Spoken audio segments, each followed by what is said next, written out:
एक जन आक्रोश के रूप में उपस्थित हुए हैं। हमारे बीच से हमारा हीरा भाई चिराग त्यागी जो अब हमारे बीच नहीं रहा, इसकी हत्या में जितने भी व्यक्ति लिप्त रहे, जिस पे पुलिस का ध्यान गया या ना गया, हम उन सभी व्यक्तियों की गिरफ्तारी का और इसकी जो हत्या का मेन आरोपी है उसके एनकाउंटर की मांग कर रहे हैं।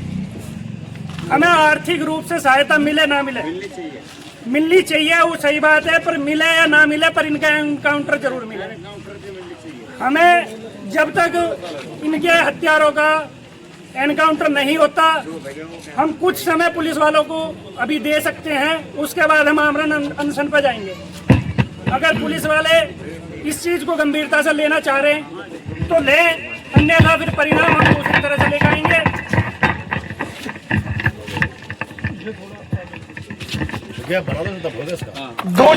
दूसरी तरह से फिर हम अपनी तैयारी करेंगे और आगे दूसरी प्रक्रिया के साथ चलना है। ये ऐसा हमने ज्ञापन में भी दे रखा, जिसे हम अभी पुलिस अधीक्षक महोदय को सौंपेंगे। अभी उनकी उपस्थिति हमें यहाँ दिखाई दे नहीं रही, हालांकि उन्हें हमसे पहले यहाँ पहुँचना चाहिए था क्योंकि सूचना उनके पास से पहले से ही है। पर जब भी आएंगे तो हम उन्हें एक ज्ञापन सौंपेंगे, उसमें हम कुछ मुख्य बिंदुओं के साथ उनका ध्यान आकर्षण करना चाह रहे हैं, जिन्हें शायद वे भूल रहे हो या किसी कारणवश इग्नोर कर रहे हो, तो उसकी तरफ भी हम उनका ध्यान आकर्षण करना चाह रहे हैं। कुछ मुख्य बिंदु जो हमारे भैया जी बताएंगे। भारतीय जनता पार्टी की ये गांव भी जो है भारतीय जनता पार्टी की, ये बहुत वोट हम लोगों ने दिए हैं, लेकिन उसका क्या सिला हो रहा है वो आप भी देख रहे हैं, हम भी देख रहे हैं। जो बच्चा है चिराग त्यागी, ये इस गांव का ही बच्चा नहीं था, इस देश का बच्चा था, जो आने वाले एशियन और पैरा ओलंपिक्स में हमारे लिए मेडल लेके आता। लेकिन सरकार की इस दोगली नीति के कारण आज वो हत्यारे सुरक्षित हैं।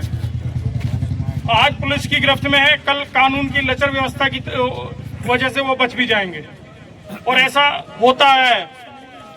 परिवार की और सभी क्षेत्रवासियों की मांग है, किया गया है वो किया जाए। दूसरा, परिवार को 1 करोड़ की सहायता दी जाए, परिवार को आजीविका के लिए निरंतर कोई साधन दिया जाए जिसमें उनकी आजीविका चलती रहे। ये एकमात्र, इसका नाम भी चिराग था और घर का भी ये इकलौता चिराग था, इसका और कोई बहन भाई नहीं है रहता है। तो इस चीज का ध्यान में रखते हुए गवर्नमेंट को निर्णय लेना चाहिए, ना कि ये देखते हुए कि राजनीतिक बेनिफिट उनका किस चीज में है, उस चीज पे ध्यान दें। दुख सबका बराबर है और बराबर ही न्याय मिलना चाहिए। दूसरा, तो हम पुलिस प्रशासन का भी जो सही चीज है उसके लिए धन्यवाद करते हैं कि बहुत शॉर्ट टाइम में उन्होंने केस खोल दिया, उसके लिए पुलिस प्रशासन का बहुत बहुत धन्यवाद। लेकिन जल्दबाजी में कुछ बिंदुओं को इग्नोर करते जा रहे हैं। ये बच्चा जिसने हत्या की है, यश खटीक, ये कोई साधारण बच्चा नहीं है, ये क्रिमिनल माइंड है, इसकी क्रिमिनल बैकग्राउंड की फैमिली है कि वो किस तरह से उसमें सहयोगी थे। उसने ये सोच समझ करके ये साजिश की है, जिसमें उसने बच्चे के ऊपर जो सुनने में आया वो पीएम रिपोर्ट में आ जाएगा कि तेजाब गिरा है नहीं गिरा है। बाकी किस तरह से विश्वासघात करा है, बच्चे के मरने के एब्सेंस में पैसे निकाले गए हैं। दोषी बैंक कर्मचारियों के खिलाफ भी हम कार्रवाई चाहते हैं, जिन्होंने आरबीआई की गाइडलाइन के विरुद्ध जाते हुए उसे कैश निकाल के दिया। कुछ और ऐसे पॉइंट हैं, जैसे आधार कार्ड, 2-2, 3-3 आधार कार्ड बनवा के वो फर्जी आईडी से खेल रहा था।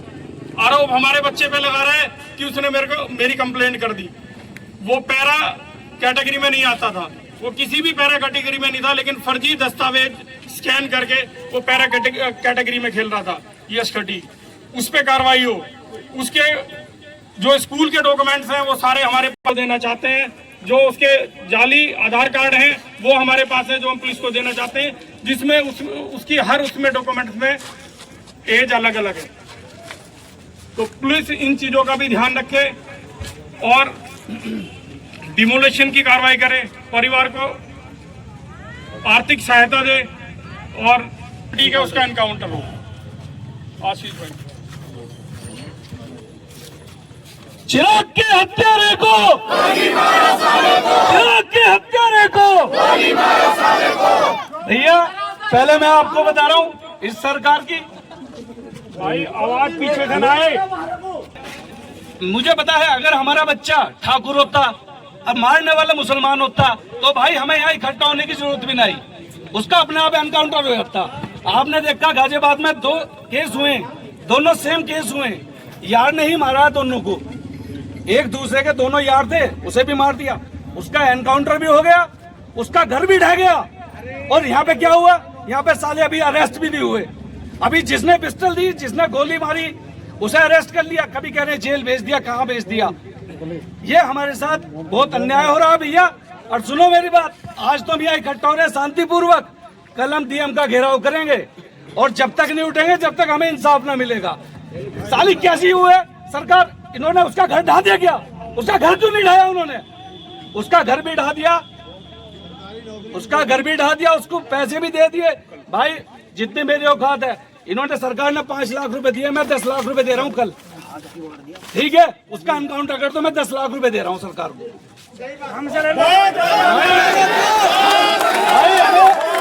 हमें अपने भाई का इंसाफ चाहिए, हमें अपने भाई का इंसाफ चाहिए, चाहे हमें मर के चाहिए, चाहे हमें कैसे चाहिए, हमें इंसाफ चाहिए भाई का। और 24 घंटे का समय है शासन प्रशासन को, ना उसका मकान है। और जो बाकी जो बच रहे हैं इसमें, मेरे ख्याल से 1-2 जो बच रहे हैं, अभी तक वो कोई अरेस्ट नहीं हुआ। वो अगर कल तक ना पकड़ा गया तो कल डीएम के ऑफिस में घेराव करेंगे, वहां से जब तक नहीं उठेंगे जब तक हमें इंसाफ नहीं मिलेगा। ठीक है भैया? भाई साहब आज सुबह ही सूचित कर दिया था कि हम इस तरह का धरना प्रदर्शन करेंगे, और बड़े दुख के साथ कहना पड़ रहा है कि यहाँ पे एसएचओ साहब को हम इनवाइट करके आए थे कि यहाँ पे आप आना। हम नहीं चाहते कि किस तरह का उपद्रव या शक्ति प्रदर्शन करने के लिए हमें बाध्य किया जाए, लेकिन अब बाध्य किया जा रहा है तो वो हमारा शक्ति प्रदर्शन भी देखेंगे, ठीक है? लेकिन आज हमने शांति मार्च रखा है तो शांति की बनाए रखें। शक्ति की जरूरत आएगी, तुम्हारे से पहले हम खड़े रहेंगे। हम तुम्हारे बड़े भाई हैं या आपके बच्चे हैं, आपके सबसे आगे हम खड़े मिलेंगे। लेकिन आज शांति मार्च है तो शांति की तरह से शांति बनाए रखें। जैसे बैठे हो भैया ऐसे ही। दूसरा, हम प्रशासन को कल डीएम साहब को एक ज्ञापन देंगे और बड़े प्यार के और बहुत ही आराम से देंगे, ठीक है? दूसरा हमने शनिवार तक का टाइम दिया है, परसों हमारे बच्चे के पत्ते हैं वो करेंगे, और परसों शनिवार से अमरण अनशन करेंगे यदि हमारी मांगे पूरी नहीं हुई। एसएचओ साहब आ गए हैं, हाँ। और किसी भी लड़ाई को मजबूती से लड़ने के लिए आपको लीड करने वाले चारों लोग आपके सामने खड़े हैं, तो जब तक कोई दिशा निर्देश इनकी तरफ से ना हो, तो हम भी तब बात कर रहे हैं कि जब हमें यहाँ पर मंच संचालन करते हुए प्रवीण जी का और आशीष भाई का इशारा हुआ कि आप अपनी बात रखें। 2 मांगे बड़ी अडिंग है, सबने कह दी है कि एक घटना हुई उसमें 600 संदिग्ध बताए जा रहे हैं। अभी खोड़ा वाली घटना में कितने 600 संदिग्ध, यहाँ जो 3 संदिग्ध है, हम भी खुले रूप से कह रहे हैं एनकाउंटर होना चाहिए। ऐसा व्यक्ति किसी भी समाज के अंदर हो, अगर दोस्ती में गद्दारी होती है तो ऐसा व्यक्ति और गद्दारी करेगा, तो गद्दारी को जड़ से खत्म करने का तरीका यही है, सबसे पहली बात। दूसरी बात, डीएम साहब के यहाँ हम सब आपके नेतृत्व में 30, 40, 50 लोग हम लोग के, कोई आदमी अकेला है तो अकेला पहुंचे, और 2 की हिम्मत है तो 2 व्यक्तियों को लेकर पहुंचे, लेकिन डीएम साहब के साथ पहुंचे और 24 घंटे में जो व्यक्ति बचा हुआ है उसका कल 10 बजे हम यहाँ से चलेंगे। कल 10 बजे यहाँ से चलेंगे। हम सब लोग जितने ज्यादा से ज्यादा संख्या में होंगे आप लोगों को मिलेंगे आपके नेतृत्व में, बिल्कुल गांधीवादी तरीके से, शांतिपूर्वक ढंग से। लेकिन अगर 24 घंटे के अंदर इन लोगों का इलाज नहीं हुआ जैसा औरों का हुआ है, तो फिर आपके सब पीछे चल के, समस्त सैतली गांव के पीछे चल के जो दिशा निर्देश आप लोग लोगे, ईंट का जवाब पत्थर से दिया जाएगा और डीएम साहब का घेराव किया जाएगा मजबूती से। तो एक बात हम बिल्कुल सचेत करना चाहते हैं कि बहुत एसएचओ साहब शांतिपूर्ण तरीके से सब लोग हम कर रहे हैं, एक भी व्यक्ति उग्र नहीं है। तो जो प्रवीण जी कह रहे हैं, क्योंकि प्रवीण जी पहले उसके कोच रहे हैं, और एक अध्यापक के लिए एक बच्चे का जाना अपने बेटे के समान होता है, तो आप ये समझ सकते हैं वहां तक पहुंचाने वाले भी प्रवीण जी हैं। 8th 9th में सबसे पहले उस बच्चे को गाइडलाइन देने वाले कि ये बच्चा वहां जा सकता है। तो प्रवीण जी, हम सब लोग आपके साथ हैं, समस्त सैतली गांव के साथ में जितने लोग, सब लोग आए हुए हैं अलग अलग जगह से, और सैतली के और आसपास के साथी लोग, सब समाज के लोगों का बहुत बहुत धन्यवाद है।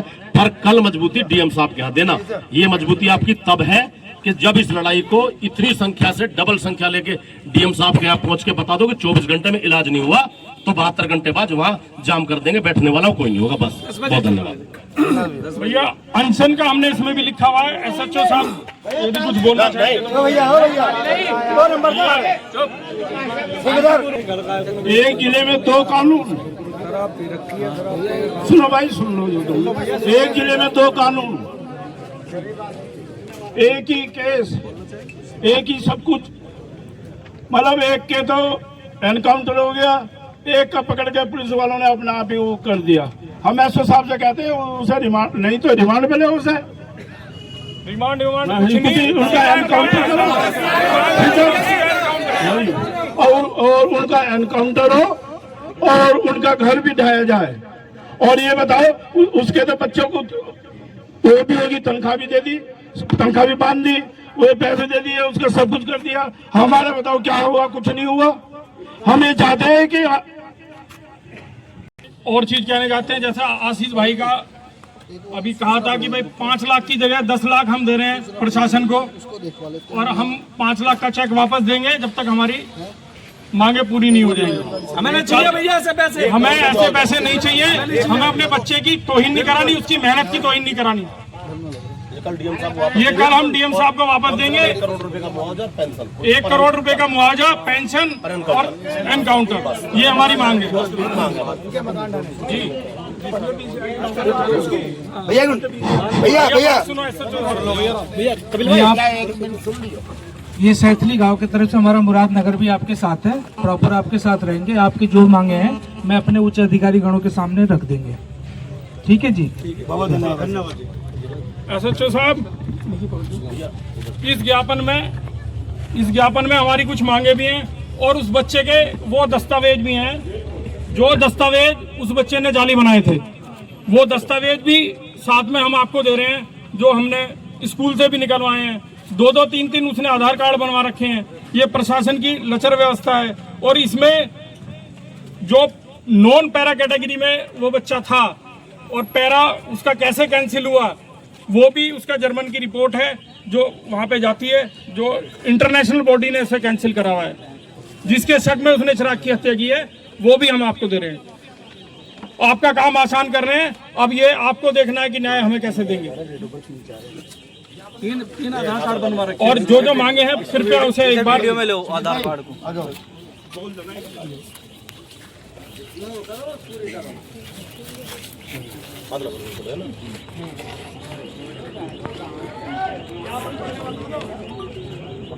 मुख्य तो बता दिया वो मांगे जो आपने बताई है ना। भैया जिसे इसकी प्रति चाहिए, लेकिन अपने भाई के लिए कोई नौकरी नहीं, कोई पैसा नहीं, सब 10 बजे ही मिलेंगे। मंदिर पे सब 10 बजे सब साथ चलेंगे। DM साहब के यहाँ घेराव करेंगे। और आपसे अनुरोध है कि सब शांति बनाए रखेंगे, शांति से जाएंगे, शांति से अपनी बात कहेंगे। हमें उपद्रव नहीं करना है और हमें कोई शक्ति प्रदर्शन नहीं करना। जब शक्ति प्रदर्शन की जरूरत आएगी तो हम सबसे आगे रहेंगे, वो भी करेंगे। भैया मैं ज्यादा तो बोलूंगा नहीं, इतना कहूंगा हमारे गांव का हमेशा इतिहास रहा है। हमारे गांव की ताकत हमारी एकता है। चाहे किसी के बिरादरी में किसी कौम में कुछ हुआ हो, गांव पूरा का खड़ा है। और आज भी आपसे सबसे यही निवेदन है, सबसे यही आशा है कि पूरा हमारा गांव इस बच्चे को इंसाफ दिलावे। बुलडोजर चले, एनकाउंटर हो, काम शासन प्रशासन का है, पर हमारी डिमांड यही है, अगर ये ना हुआ तो चेतावनी पक्की है। सरकार से अनुरोध है कि भाई दोहरा रवैया ना अपनाएं। ये बच्चा, यदि कंपैरिजन की बात करी जाए, सबके बच्चे समान होते हैं, हम उस बच्चे को भी बुरा नहीं करे, लेकिन ये बच्चा कुछ ज्यादा विशेष था। ये पूरे देश का बच्चा था। तो ये दोहरा रवैया ना अपनाएं, ये हमारी अपेक्षा है। और SHO साहब आपसे भी कहना है कि इसको बड़े अधिकारियों तक आप पहुंचाओ। कल हम DM साहब से भी मिलेंगे और जरूरत पड़ी तो CM साहब से भी मिलेंगे। धन्यवाद आप सभी का बहुत धन्यवाद। बहुत बहुत धन्यवाद। कल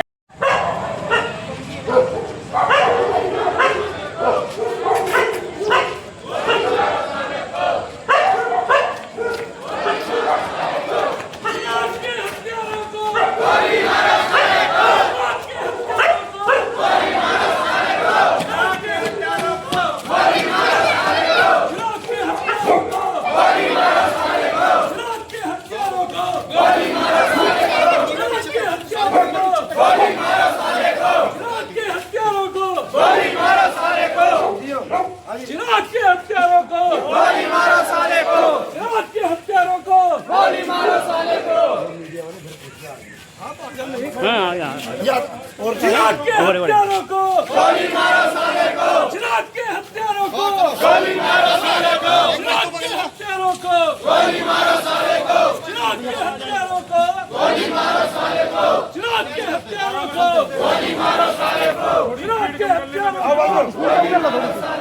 चिराग के हत्यारों को गोली मारो साले को, चिराग के हत्यारों को गोली मारो साले को, चिराग के हत्यारों को गोली मारो साले को, चिराग के हत्यारों को गोली मारो साले को, चिराग के हत्यारों को गोली मारो साले को, चिराग के हत्यारों को गोली मारो साले को, चिराग के हत्यारों को गोली मारो साले को।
पहले सबको मालूम है। गोली मारो सालों को, गोली मारो सालों को, गोली मारो सालों को।